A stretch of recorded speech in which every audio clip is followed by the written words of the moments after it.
It is great to see at least your names for some of you and your faces for others of you. I would request, if you can, to show us your faces, because I really do hope that this will be a shiur where we can participate at various points. And by we, I don't just mean the royal we, I mean all of us. What I want to do for the next hour, because I think that's the time frame that we have, is I want to spend some time thinking about the ways that Vayikra, Sefer Vayikra and Sefer Devarim speak to each other. And the reason why I think this conversation is important is because I think when we talk about life and when we talk about religious life, we are often, I think, fascinated by just how layered our experiences are and how different our experiences can be from one another. And I think that Vayikra and Devarim, respectively, offer really different approaches, almost like a Rashomon, like different approaches to the same religious tradition. And so what I want to do today is I want to think about with you, when we think about Vayikra and Devarim, what do those two Sfarim in the Chumash have to say about not the center of Jewish life, but the centers of Jewish life. So there are questions that come up in these Sfarim, subtly and explicitly, such as, should the focal point of Jewish life be a particular place, which is enshrined as holy? Should the focal point of Jewish life be in people's local domains? Who matters in terms of centrality for religious life? Is it the religious functionaries, the Kohanim? Is it the average person?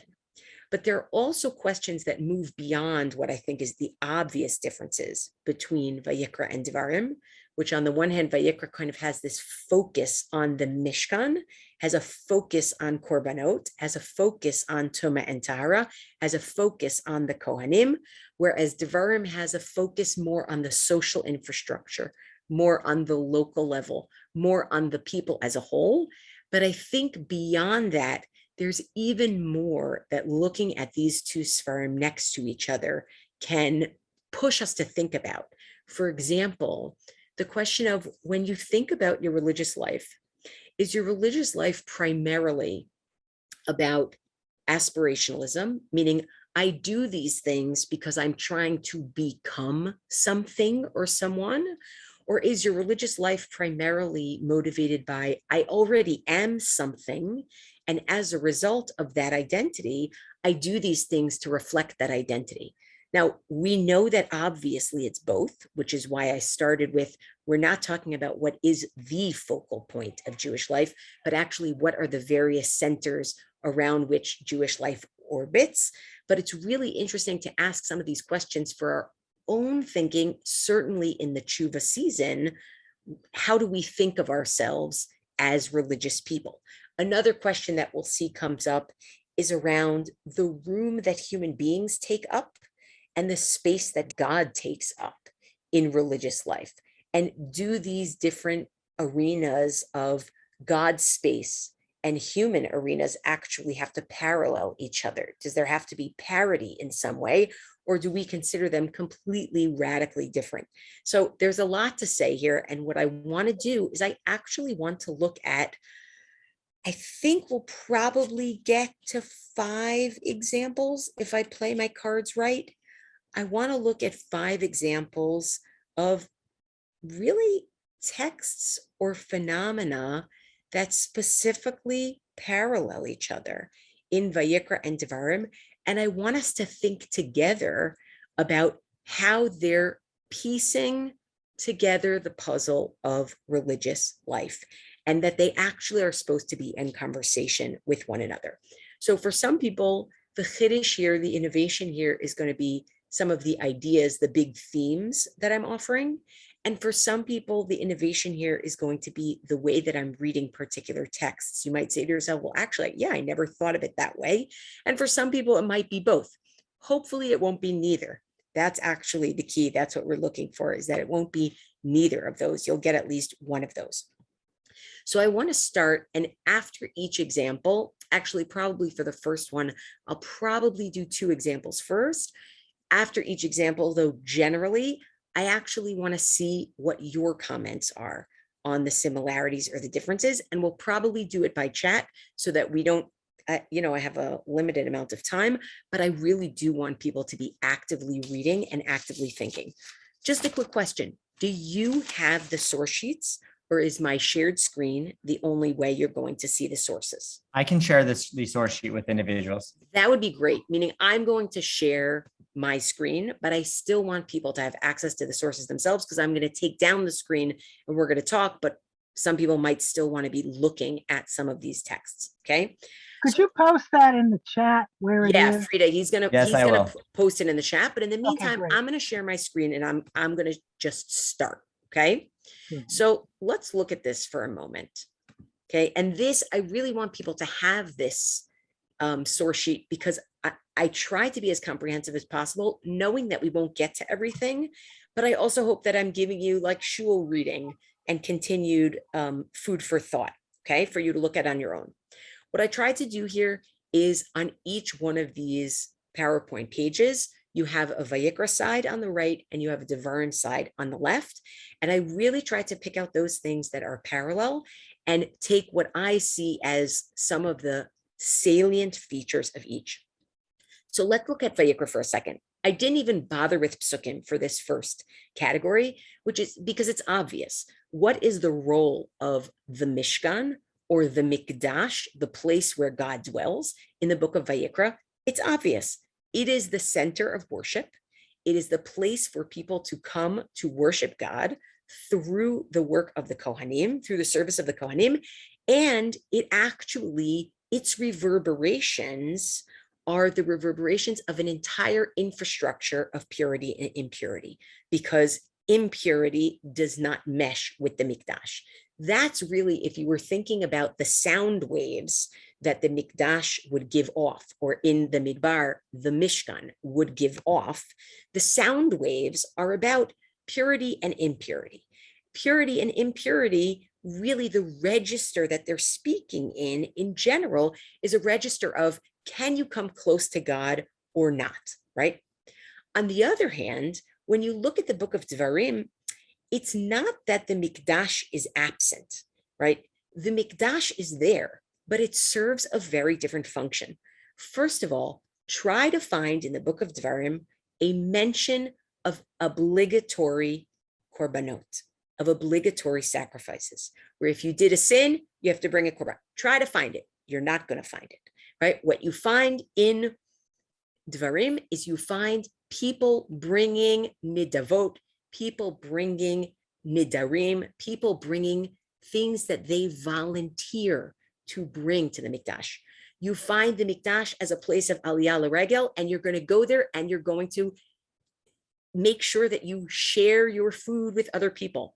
You find that the Mikdash is a center of the justice system, of the judicial system, meaning whereas in Vayikra, the Mikdash is giving off sound waves of God and purity and impurity, the Mikdash in Devarim is giving off sound waves of social infrastructure, fair, equitable, proper, godly social infrastructure. And this tells a huge, huge story.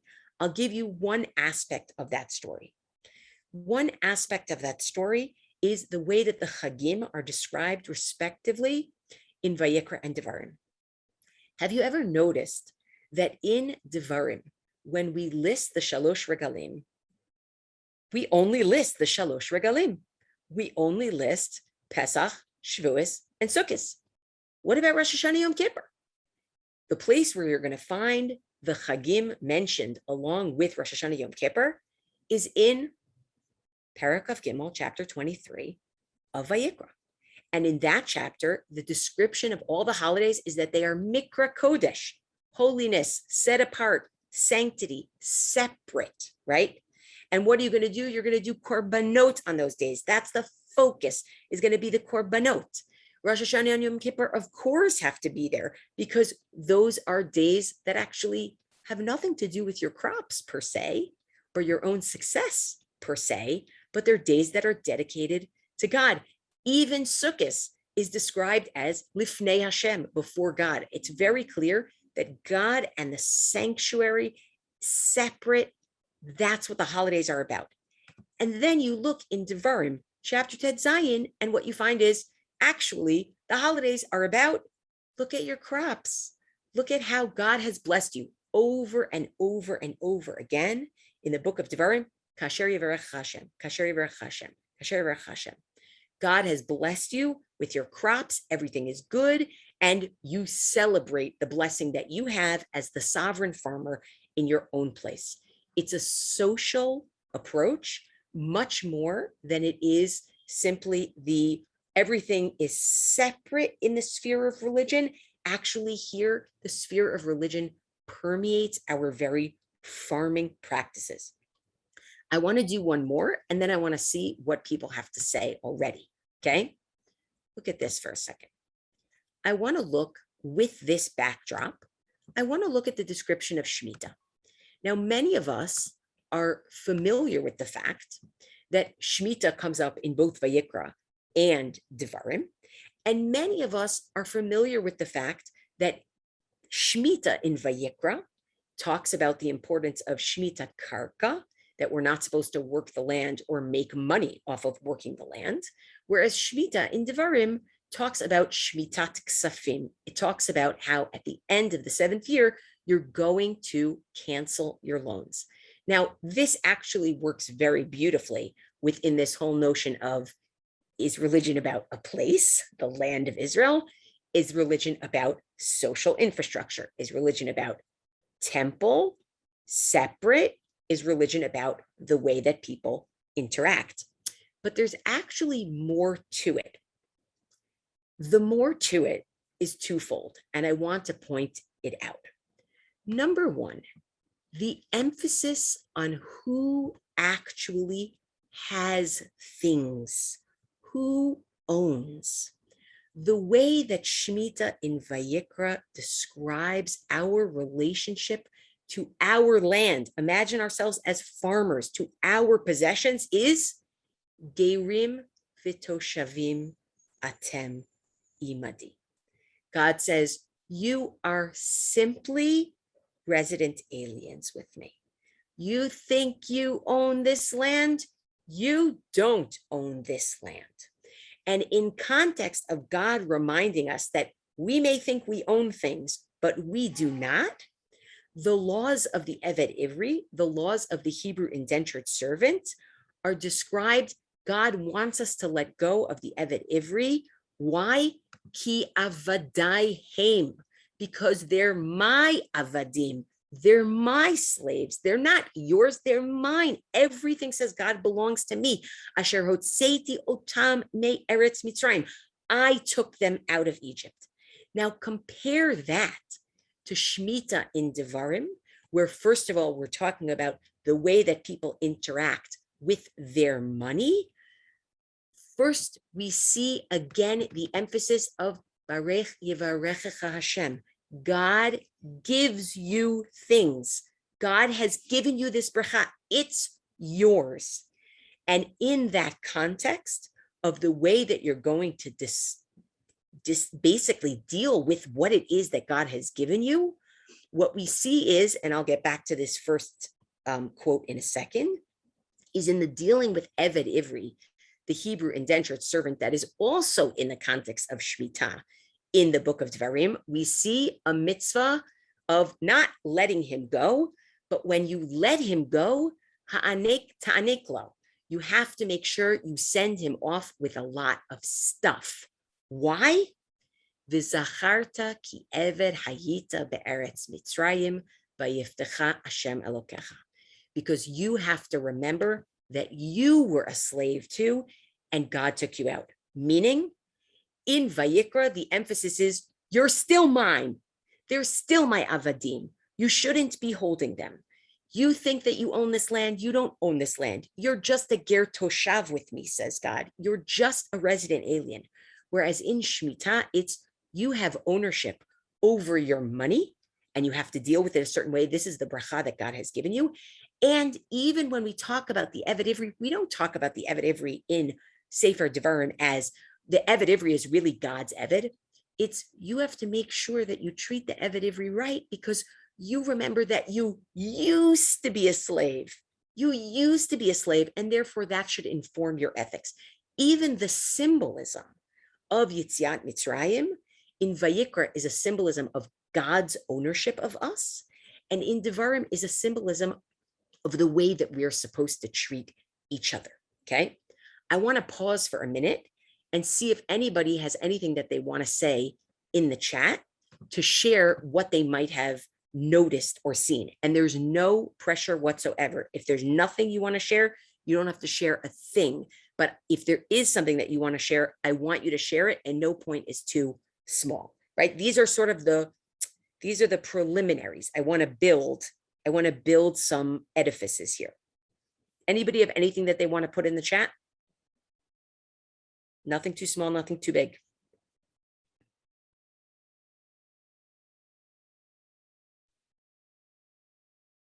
No? Yeah, somebody just to put something in there. Somebody wondering about the audience for each book, for Vayikra and Devarim. I think it's a really good question, and I'm not saying this, I didn't plan this before. It is actually a very good segue to our next conversation, because I think it's a good point, Chaya, that you're saying the audience for Moshe and Devarim is the next generation. I think it's even better, I would say, to think about how the audience for Vayikra is a generation that's very new at this. They're very, very new. And it kind of leads me to the next point, which is when you're talking to a group that's new at something, how do you motivate them? And I don't just mean, I don't just mean pedagogically. I mean, really, what are you inducting them into when you introduce them to a life of mitzvot? You're not telling them, I know what you already are. You're telling them, do this so that you will become something. Whereas when you're talking to the next generation that's going to be entering the land of Canaan, that has already seen this a bit, right? You're saying to them, you should know already who you are. And because you know who you are, you must behave in a certain way, okay? Now, I said to you that there was one line in the Shemitah point that I skipped. And that line in the Shemitah point was that in Devarim, it describes that there is a difference between the way a Jew and a Jew relate in terms of giving loans, and a Jew and a non-Jew relate in terms of giving loans. And there's a difference between them. That actually, and we'll get back to it, shows up in Devarim over and over again. The difference between Jew and non-Jew. And I think part of that is because in Devarim, the people who God is talking to, the people who Moshe is talking to, are already supposed to know who they are as a particular people. Whereas the people who are being spoken to in Vayikra, they're forging who they are. So I absolutely love that, right? The question that Yael brought up of in Devarim, are we thinking about the place where God's name is going to dwell, which is the Mikdash, which will be a permanent place, versus the Mishkan, the portable Mishkan in the desert? To my mind, that actually also speaks to the question of almost really layering, really foundations. Almost Vayikra is setting a foundation. I want to teach you about what it means to have God in your midst. There's going to be an actual place. That place is going to have employees, the Kohanim. That place is going to be the center of it all. And the ideas of purity and impurity will radiate out from that place. And then by the time you get to the Devarim, it's like you know what? And now we're ready to actually figure out what your social infrastructure looks like, right? Meaning we got it. We've put religion in here. We don't want your social infrastructure to be created without religion. Now we want your social infrastructure to be permeated by religion. And I think part of that is the Mishkan is not going to be something that is, put together, taken down. We're not in Lego anymore. Lahavdil, we're now in permanent. You can see where you're going. Although I forget who made this point, who noticed that instead of saying in Devarim that God is shochen, that God's presence dwells in the Mikdash, right? The place where God will choose for God's name to dwell, which is also really interesting. In Vayikra and really in Shemot, and in Vayikra, God dwells in the Mishkan, whereas in Devarim, God's name dwells. It's almost like God's making more room for the people. The immanence, it's not as immanent, meaning like with an A, immanence, like God is right there. It's actually, there's a little more room for people. Devarim, we'll get back to the points about instructions about behaving in Eretz Yisrael. Devarim is towards those who will inherit the land in Israel. We're going to get there. I want to show you, and Molly, we're going to get back to you in a minute, okay? I want to show you a next example as well, okay?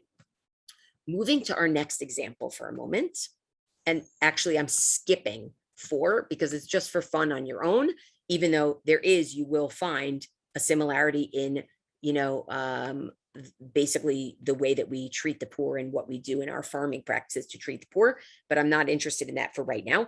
I want to look at the way that Kashru is described in both of these Sfarim, because I think in the way that Kashru is described, you can feel that Vayikra is talking to a new group and Devarim is talking to a seasoned group, where it's the difference between aspirationalism and accountability. But what's beautiful about having both of these in the Torah is that the assumption is that they're both talking to us. So let's look at Kashru, okay?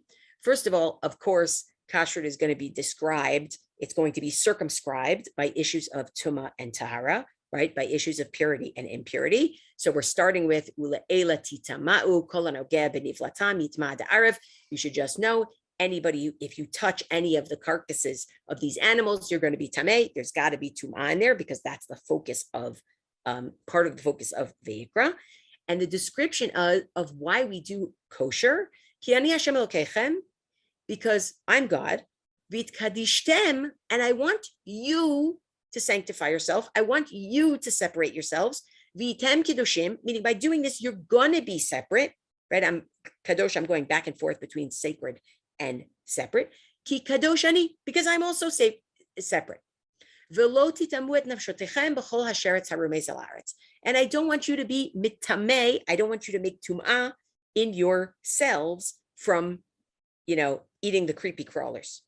And the whole point here, lahavdil, make distinctions between that which is impure, that which is pure, between foods that can be eaten, foods that can't be eaten. It's all within this infrastructure of what is going to separate you, what you have to separate from what. But notice it's aspirational. You're going to keep kosher law in order to make yourselves kiddushim. Look at Kashrut and Sefer Devarim. First of all, the introductory section from a few psukim earlier is, you should know, Banim atem l'Hashem Elokechem. Not you're gonna become something, but you are something. You're God's children.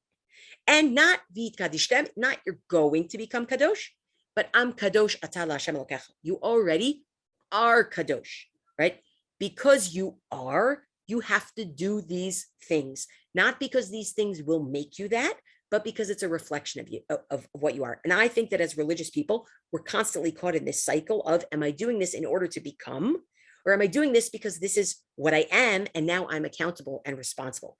And even within that accountability and responsibility, you can see that whereas in Vayikra, we say, don't become tameh to any of these things.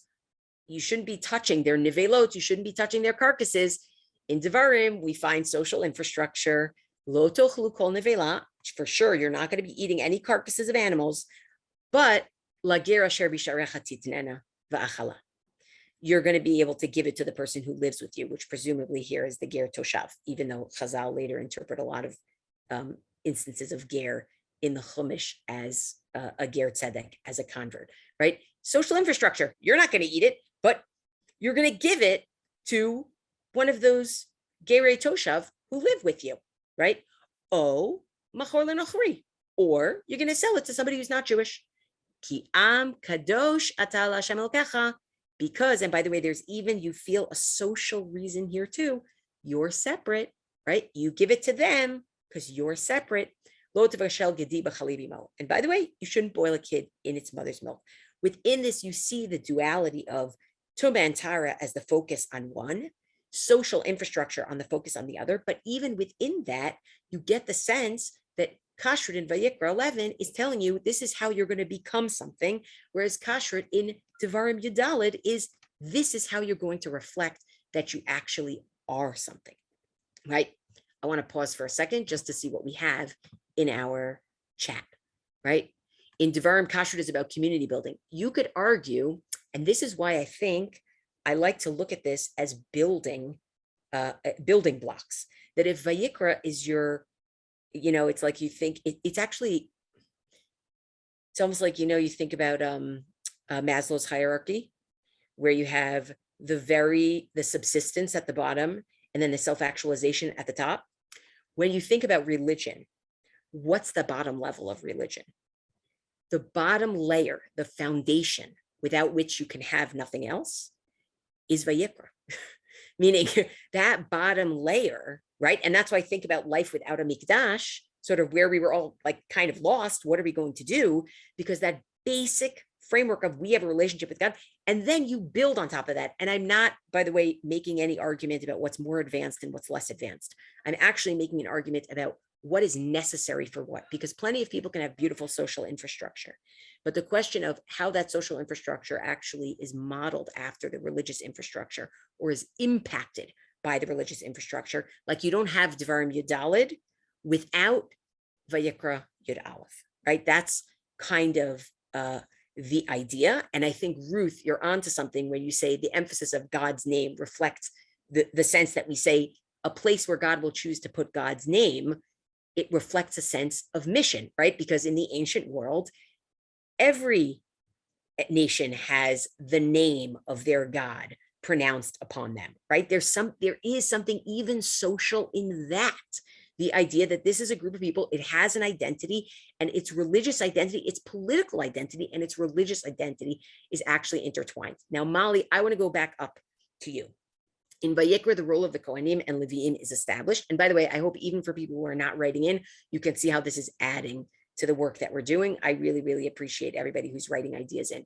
In Vayikra, the role of Kohanim and Leviim is established, and the role of the Mishkan. In Devarim, a new generation is empowered as to how to live in the land. Thus, societal relationships are an important focus. People land Torah with God at the top, right? Although remember how I just described it in Maslow's hierarchy, you need God at the foundation as well, right? The people must reflect Torah values in all aspects of life.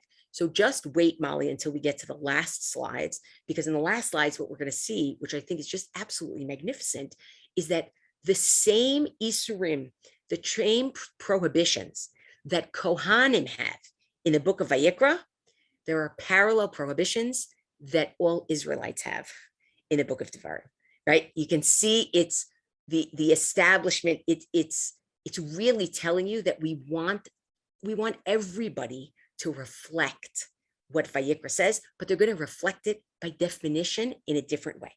Okay. Now what I want to do is I want to spend a few minutes, instead of these slides where we say, up, quick idea here, quick idea there, quick idea there. I want to actually look in a little bit more depth, if we can, at a few, I hope we'll get to all three of these, I hope, a few parallel experiences where something changes very clearly from Vayikra to Devarim. And let me make sure that I'm sharing my screen. And I know that I'm running along through this, but I'd rather you want more than want less. You know what I mean? Or I'd rather you want less than want more. I'm not really sure. Okay. I was in the sun a bit today. I don't know if you can tell. Okay. So let's take a look. Meat consumption. Meat. Let's eat meat. Okay. I'm sorry if you're vegetarian. Let's not eat meat if you're vegetarian. But if you are not vegetarian, let's eat meat. And in the book of Vayikra, how are meat and blood of animals described? What are they going to be? They're all about the Mishkan. They're all about the holy place. Ish mi Beit Yisrael, any person, asher yishchat shor or chesed or eiz b'machaneh, who dares to slaughter an animal, a kosher animal, in the camp, or asher yishchat michutz l'machaneh, or outside the camp, ve'al petach ol moed lo hevio, and they don't bring it to the Mishkan, la'akriv korban la'Hashem, lifnei Mishkan Hashem. What do you mean? How could you're slaughtering meat and you're not giving part of it as a korban? How could you do that? Dam yechashev la'ishahu. That it's just blood. Dam shafach. It's as though they spilled blood. V'nichrata ishahu mikerev amo. That person will be cut off. Literally, Vayikra Yud Zayin, you are not allowed to eat meat unless you give some of it as a korban. Period. Remember, Gerim v'toshavim atem imadi. You're just here on loan, says God. You think you own this stuff? You don't own this stuff. Remember, you're the new people who I need to remind at every turn that God is here and that you have to have that in your muda'ut, in your consciousness. Even if you want to eat a piece of meat, it must be given as a korban upon pain of death. And not only that, let's make sure you don't eat any blood. Let me tell you why. V'ish mi Beit Yisrael umin hager hagar betocham asher yochal kol dam. Anybody who eats blood, v'natati fanai b'nefesh ha'ochelet et adam. I'm going to be very upset with that person, says God. V'ichrati otam mikerev hama. Again, really very severe punishment. Why? Ki nefesh habasar badamhi. Because the soul, the life, probably the animation, the animating processes are in the blood. Va'ani netativ lachem al hamizbeach. I gave you blood for the altar. That's what blood is for. Lechaper al nafshotechem, in order to atone for you. Ki hadam hu banefesh yechaper, because that's really the dam, the lifeblood. I don't know how to move down like one little sentence. It doesn't matter how long I've been doing this. I'm still terrible at it. But you need to know that dam, that blood, that meat, they belong ideally on the Mizbeach. Now let's look at what happens. And by the way, not just on the Mizbeach, but to be there to be mechaper for you, to atone for you. This is not just have God in your consciousness. It's recognize that you are sinful and you need to be atoned for at all times. You look in the book of Devarim, Perek Yud Bet, chapter 12, different story. Ki yarchiv Hashem Elokecha et gvulcha kasher diber lach. When God gives you broad boundaries, and this goes back, I don't remember, was it Molly's point? Whose point about this is focused on the land of Israel and the permanence of the Mikdash itself, right? We're talking about a place. We're not talking about a little encampment in the desert, even if it wasn't so little. We're talking about an entire country, right? So when God expands your boundaries, kasher diber lach, like God said, ve'amarta, and you say, ochla basar, I'm hungry, I want to eat meat. Do you have to bring it to the Mikdash? No, you do not. Ki ta'aven nafshecha lechol basar, when you're hungry to eat meat, when you're interested in eating meat, when you desire it, v'chol aven nafshecha tochol basar, great, eat meat, no problem. Ki yirchak mimcha makom asher yivchar Hashem Elokecha lasum shmo sham. If you're far from the place where God is going to put God's name, meaning the Mikdash, don't worry about it.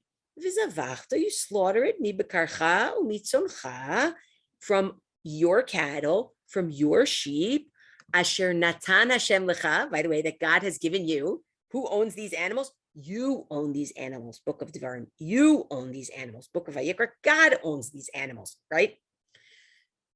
Kasher tziviticha, like I have commanded you. Ve'achalta b'sharecha, eat them in your gates. No worries, you don't have to give them as a korban. V'chol avat nafshecha, whatever you want to eat. Ach ka'asher ye'achel et hatzvi ve'et ha'ayal kein tochlenu. But you should know it's not eaten like a korban, right? Hatameh v'hatahor yachtav yochlenu. People, you can be tameh, you can be tahor, and eat it, no problem. I mean, this would be anathema to the book of Vayikra. Totally anathema. You have somebody who's tameh and somebody who's tahor can eat the same food. Anathema. Rak chazak, but be careful, be strong. Levilti achol hadam, don't eat the blood. Ki adam hu hanefesh. Because the blood is the maybe animating factor of the animal. You shouldn't eat the nefesh, whatever it is, the source of its life. You know what's missing? Blood is really there in order to atone for you, right? Because that's not the only function of blood. Blood is also, this is the blood of the animal, and we don't want you eating the animating life force of the animal. Lo tochlenu, don't eat it. Ala aretz tishbechenu kamayim. Pour it out like water, right? So even in something like meat consumption, we would say, look, people needed to eat. So in Vayikra, people needed to eat. We make sure that that eating is connected. They're having a road rally downstairs, apparently outside of my apartment. That eat, you hear the motorcycles behind me, that eating needs to be circumscribed by a sense of, well, actually, we're hardly worthy of eating this meat, if not for the fact that we're going to give some of it as a korban, if not for the fact that we're going to spill some of its blood onto the mizbeach, because that's really the way that it's supposed to be done, right? I want to do one more, if that's okay, and then I'm going to open to see what you have to say, okay? One more, which this was really new to me. I hadn't thought about it, and I'm sorry that I'm not reading all the psukim inside, but I definitely advise people to go and check it out, which is, I had never thought of this before preparing for this, the different ways that sexuality and intimate relationships are described in the book of Vayikra and in the book of Devarim. In the book of Vayikra, what we see is just like Kashru, just like korbanot, just like kohanim, sexuality is another one of those things where you have tameh and you have tahor. You have what's off limits and what you're allowed to do, right? And not only that, but like many other things in the book of Vayikra, the focus is on what you have to do to stay in the land. The land itself, the tahara and the kiddusha of the land itself, of the place itself, matters. So we start in Vayikra, and I purposely didn't give the whole pasuk for 18:3. You start the discussion of what's called the holiness code, what's not permitted in terms of sexual unions. First of all, the whole fact, what about marriage? Let's talk about marriage for a second. Why are we talking about forbidden sexual unions? Because the whole point is Tuma and Tara. That's the whole point. It's not social infrastructure. It's Tuma and Tara, right? So Kimaseh Eretz Mitzrayim Lo Tasu. I don't want you to do what the Egyptians did. That's the wrong system for you, right? And the end of the pasuk is, I don't want you to do what the Canaanites do, where you're going, right? So over and over again, what's the refrain for sexuality? Don't uncover so-and-so's nakedness, right? But the overarching goal, al titam'u b'chol elet. Don't become tameh, don't become impure through all of these forbidden unions. Ki v'chol ele nitmeu hagoyim asher ani mishaleach mipnechem. Because these are the things that the nations who I'm kicking out of the land of Canaan for you. This is what they did to defile themselves. Vatitzma haaretz, and the land became defiled, right? There's something about the land, the place, right? Va'efkod avona aleha, and actually, the reason I'm kicking them out is because I'm actually trying to stick up for the land, which had become tme'ah. Vataki haaretz et yoshva, and that place, literally, the land spit out its inhabitants. And again, if you had any questions about where sexuality lives in the book of Vayikra, the end of the conversation in chapter 20, right? Because we have chapter 18 and chapter 20. The book, chapter 18 says, don't do X, Y, and Z. Chapter 20 says, here's the punishment if you do. And it ends with Vihiv Daltem. Again, distinctions. Ben habehema hatehora latzmeat. You have to distinguish between what's kosher and what's not kosher. Uvena ofa tameh latahor. V'lo teshaktu et nafshotechem babehema uvaov uv'chol asher termos al adama asher ivdalti lachem tameh. You're not allowed to eat non-kosher. This is just like that. Kosher, not kosher. That's the way we're thinking about this. Why? V'item li kedoshim, because I want you to become separated to me, says God. Ki kadosh ani Hashem, because I am separate. Va'avdil etchem min ha'amim liot li, and I'm putting you separately. Now, what do we get? Le'umat zot, meaning in opposition to this, in the book of Devarim. The book of Devarim finally tells us about marriage. Marriage, like the social infrastructure of where sexuality belongs in a religious community, right?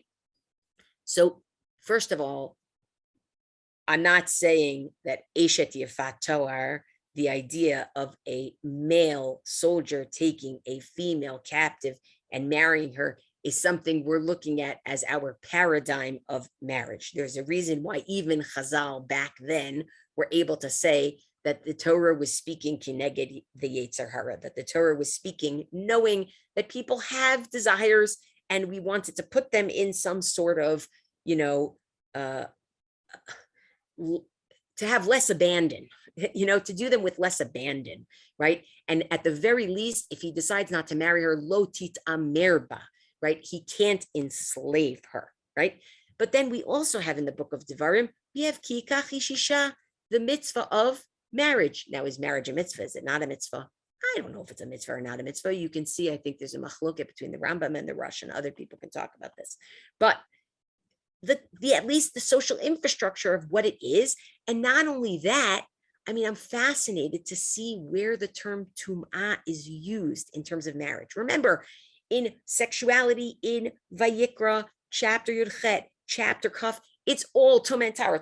Don't be, just like you have kosher Tum and Tara, just like you have mikdash Tum and Tara, you have sexuality Tum and Tara, right? Well, look at this.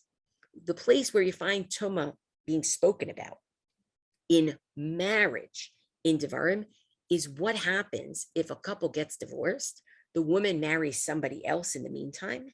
She then divorces that second person, or that second person divorces her, and the first husband wants to marry her again. Lo yuchal ba'ala harishon, her first husband cannot, asher shilcha, who had sent her out, who had divorced her, cannot lashuv l'kachta liot lo leisha. He is not allowed to take her back as a wife, acharei asher hu tama'ah, because once she has become tme'ah. Now, what does that mean? Chazal deal with the question of what that means. But notice, it's not the land becoming tameh. It's people. It's what happens in the interactions, right? Ki toevahi lifnei Hashem, right? Because that's the toeva before God. And guess what? Velo tachatia ta'aretz asher Hashem Elokecha noten lecha nachala. And through the tum'ah that she gets through this mistaken social, in this corrupted form of this social institution, that's going to be a problem for the land, right? That's going to bring a sin on the land. And then lastly, we have Yibum, right? We have the conversation about Yibum. What happens in a family where, unfortunately, somebody dies, no children, you want to be able to carry on the name, and we figure out how that social infrastructure can continue to work. It's such a far cry from what we saw in Vayikra that it almost makes you wonder, and with this I want to pause, that when we look at some of these, it's not just that there's a sense of, we make sure that there's a relationship with God and Tum and Tara is in the center, and then after that we can build something else. It's almost like there actually can be a stage, and we all know this, there can be a stage of arrested development in religious personae where we never get to the idea of how does a social infrastructure team with godliness. We're only at the point of what's usur and what's mutter, right? And the question, and that to me is also, by the way, the switch of the Mikdash being a place of, this is where the Kohanim do their work, to this is the place where you're going to have judges. It gives you a sense of it's not enough. That's the foundation. It's not enough. You need to figure out how this place, how this family, how this home, how this life is going to be teeming with this Kiddusha that we saw was really for the Kohanim in Vayikra. Okay, I want to pause for a second and see what else we have. right? So Michael Schatz points out that Devarim, in some sense, we move from individual obligations to how we become a Mamlech Kohanim B'Goy Kadosh on a national level. It's interesting, Michael. I'm not even sure that in Vayikra, you have so many individual obligations, as much as I actually think they're both public. I think Vayikra and Devarim are both public. It's just that in Vayikra, the public is directed towards the Mikdash, and everything in some ways is, somewhat impersonal, right? Whereas in Devarim, the public is actually in order to create community, right? They're different nodes, right? And of course, you're doing Aliyah L'Regel in both, right? You're going to do Aliyah L'Regel in both. It's a question of, for some people, the Aliyah L'Regel is going to be, we're going to, we're going to appear before God. And for some people, the Aliyah L'Regel is going to be, we're going to feed people Maser, right? And of course, it's both, right? Like, of course, it's both. But it's really, I think it's actually really helpful to think about it as something that builds on itself, because what it tells you is, instead of looking at these two things as competing, why not look at these things as actually meeting each other in a way? Okay, can I do one more? Okay, killing an animal is not to be taken lightly, as it is eating flesh. Ruth, I just want to point to what you've written. It can only be done in context of a sacred service. That's Vayikra, right? God's giving you permission to kill and eat animals, God's creatures, only in special circumstances. So how does the lofty attitudes towards taking an animal's life devolve into ta'avat nafshecha, that you're allowed to eat what you desire? Well, quite frankly, I think it actually goes into the blood, right? Meaning, I think it's both. It ends up being shchita, right? The need to actually perform a ritual slaughter. But on the biblical level, it's very clear that it's the blood. It's, you're going to eat this, but I don't want you eating the blood. Not because the blood is going to go on the mizbeach, on the altar, but because the blood is the nefesh. You can't be so callous as to eat the animating feature. And you know what? I have to be careful here. I don't know if you can't be so callous. It might be you don't have jurisdiction, right? I have to be a little bit careful, because there's a tendency, and it's very easy to read in our 21st century way of thinking, but there's certainly a limitation that's placed based on blood. Okay, I want to do two more things. What do we have at 7:50? We have about, I want to say, at least in 3 minutes or so, if possible, we'd like to open up to questions. I know there've been lots of questions throughout, so maybe we can give you a few extra minutes, but we do need to stop at the top of the hour. I am going to push for people, if they want questions, to put them in the chat. You know why? This is the beginning of our learning together. First of all, you can email me anytime. I'm happy to talk to anybody about any of these ideas. My goal here is to hand you tools. If we were sitting together for 3 hours, you would do chavruta, and then we would talk, right? There's my email. Exactly. That's right. And anytime. Exactly. As a practical matter, you can't require people to travel hundreds of miles to Jerusalem just to eat meat. What I love about that is that you're saying to yourself, well, sometimes necessity is the mother of invention, right? Like, what comes first here? If you actually want to be able to have something that's not just a mom and pop shop, a pop-up mishkan in the midbar, but you have an actual infrastructure of a land, you can't force people, right, to go places. Dylan, I love your question, right? What's gained about having social infrastructure come last? Let me get to that at the end. Okay, I'm going to get to that at the end. I love that question. Okay. I want to do two more things. Quick. Okay. First of all, eye for an eye, I'm skipping. You have an eye for an eye. It's not going to surprise you that an eye for an eye in Vayikra is about somebody who's blaspheming God, and eye for an eye in Devarim is about somebody killing another person, right? This, I think, is fascinating. You look in Vayikra, Ger Toshav, the resident alien, guess what? The Ger Toshav has to do lots of things that you have to do. Refrain over and over again. Ish mi Beit Yisrael, any Jew, umin hager hagar betocham. And biblically, probably the Ger Toshav, and the resident alien who is not Jewish, who lives among you, they got to do a lot of things. They're not allowed to do shchutei chutz, meaning they're not allowed to shech, they're not allowed to slaughter meat outside of the proper precincts. And I would say any meat, right? Because at that point, you're not allowed to eat any meat without giving it as a korban. They're not allowed to eat blood either. They have to do kisui hadam. They have to cover the blood of an animal that they have shechted, right? And we're talking about birds and wild animals, right? And not just that, v'chol nefesh asher tochal nevela utrefa, anybody who eats an animal that died of natural, like a carcass, or a trefa, an animal that was kind of on its deathbed, even if it was shechted, right? It had like a mortal wound, okay?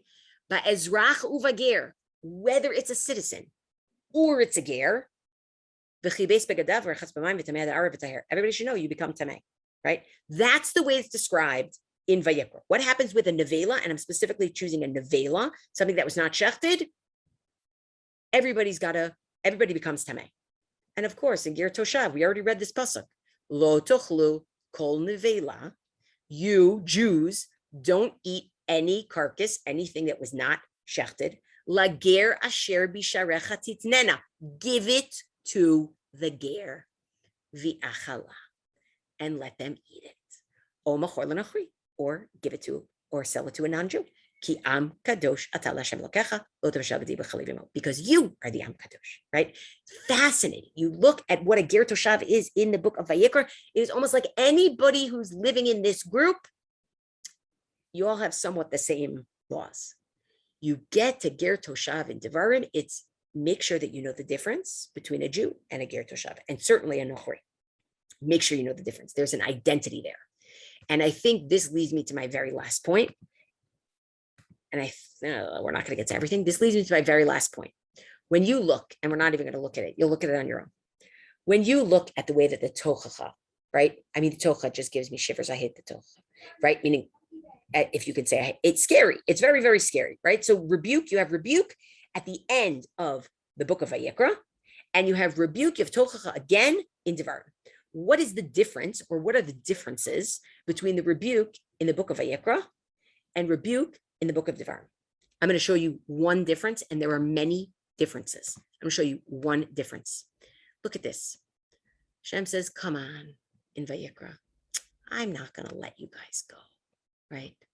I'm not going to let it go so bad that I won't take you back. V'zacharti lahem brit rishonim. I will remember, even if you're the worst, I will remember the covenant with the first ones. Asher hotzeiti otam me'eretz Mitzrayim le'nei hagoyim liot lahem lelokim ani Hashem. I took you out of Egypt. Remember, Vayikra, God's in charge. I took you out of Egypt. I will not forsake you. I will bring you back. I will be your savior. How does terrible Devarim, the tochacha, end in Devarim? V'heshivcha Hashem Mitzrayim. God will bring you back to Egypt, ba'oniyot, on ships. Ba'derech asher amarti lecha, and the exact path that I said to you, lo tosif od l'rotai, you won't see it ever again. V'itmakartem sham la'oivecha la'avadim l'shvachot ve'en koneh, and they're going to try to sell you to your enemies, and nobody's going to want to buy you. Look at how Mitzrayim, look at how Egypt is deployed in opposite ways in Vayikra and Devarim. In Vayikra, Hashem says, I am your savior. Part of you being Gerim v'toshavim imadi, you being just here at my good wishes, is that I'll save you at the end, the way I saved you from Mitzrayim. But part of growing up in Devarim of, this is not vit kadishtem, I want you to become kiddushim. This is, you have to know already that you are kiddushim, and therefore I expect something from you. Do not expect me to save you from Mitzrayim. Your actions are going to have to save you from Mitzrayim, because I will bring you back. It wrenches your heart, right? But it's not as though, and this is really what I want to say, and Dylan, I think this is a response to you as well. It's not, I'm not saying this. Oh, Vayikra is the ritual book and Devarim is the ethics book. Vayikra is the God-centric and Devarim is the human-centric. What I'm saying is, I think, a little bit more complicated than that, which is Vayikra is the book that is seeking to help this new group set a religious stage, a relationship with God foundation, for whatever social infrastructure is going to come next. And therefore, the first stage is a constant awareness of divine sovereignty, a constant awareness of their own lack of sovereignty, a constant awareness of what's good and what's bad, what's over the line and what's not, what's pure, what's impure, actually setting the tone. And then you get to Devarim, and now it's time, and especially for Moshe, who is not going to be there to do the infrastructure with them. It's almost like bang, bang, bang, bang, bang. I will need to tell you everything about what your social infrastructure is supposed to look like. And it's a way of saying to them, you are now responsible.